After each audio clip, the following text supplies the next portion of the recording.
Hey guys, I will show you how to fix this problem on Windows system. So this solution is applicable for Windows 10 as well as Windows 11 operating system. What you have to do, you need to just follow my screen and we will fix this issue together.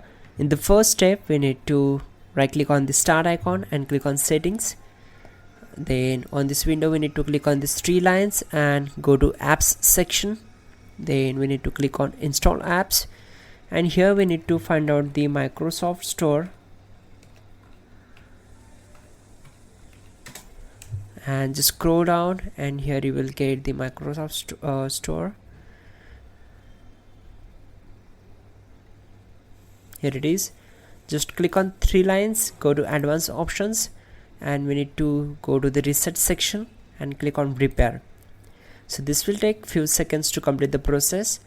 Once done, we need to close this window and simply go to the task manager and click here to open it.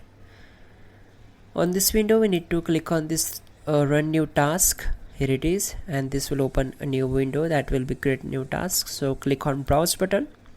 Now go to this PC, open C drive, then open Windows folder. In the Windows folder we need to find out system32 folder, so double click on it to open it. And in the system32 folder we need to find out cmd.exe file. Okay, just select it and click on open. Now check this box. This will create this task with administrative privileges. Then click on OK. Once we are here, we need to close background windows and we need to focus on command prompt window. Now type here chkdsk space c colon and hit enter.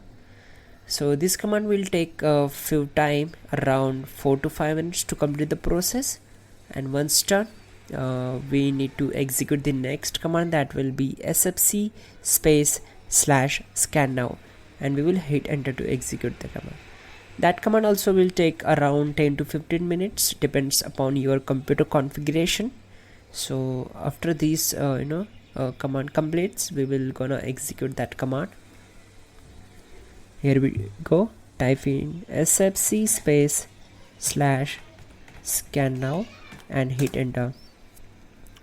So this will take around 10 to 15 minutes. My computer is little bit slow, so this will take around 10 to 15 minutes. Then we need to restart the system after this process completes. And what you have to do, you can also check out our description link to fix this issue quickly and effectively. And yeah, don't forget to like the video. Please do subscribe the channel.